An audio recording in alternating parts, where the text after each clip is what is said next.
తెలుసా అణుయుద్ధానికి యుద్ధ సామగ్రానికి కార్బియము యురేనియము ఇంకొక 3-4 మొత్తం న్యూక్లియర్ ఆటమిక్ ఎనర్జీకి సంబంధించిన ఖనిజాలన్నీ అక్కడ ఉన్నాయి. వాటి మీద ఎనర్జీ ఇప్పుడు మనం కూడా ఇప్పుడు రేపు భారతదేశం కూడా చైనాతో డైరెక్ట్ మాట్లాడడానికి అందరూ సెకండ్ లెవెల్లో జరిపోయినాయి. అంటే ఎక్స్టర్నల్ మినిస్టర్ పోయిండు, హోమ్ మినిస్టర్ పోయిండు, ఇంటర్నల్ అంటే అంతర్జాతీయంగా చూసేటువంటి విదేశాంగ శాఖ పోయిండు. అందరూ అంటే ఏంటంటే అధికారుల ద్వారా బ్యూరోక్రటిక్ చర్చలు జరిగాయి, పొలిటికల్ చర్చలు జరిగాయి.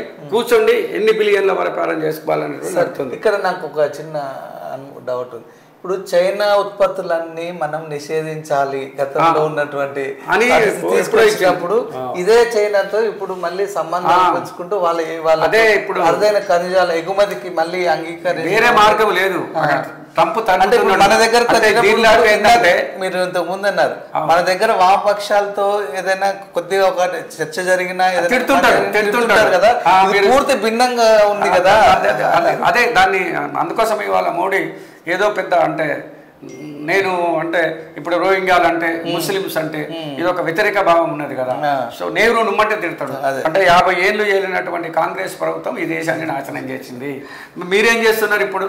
ఆయన అలీన విధానం తీసుకొని వచ్చాడు. సో దాని మూలంగా లాభమే జరిగింది కదా. పంచవర్ష ప్రణాళికలు రష్యా భారత రాజ్యాంగంలో వచ్చిన పంచవర్ష ప్రణాళికలు రాజ్యాంగం ఈయన వచ్చిన తర్వాత నీతి ఆయోగ్ పెట్టిండు.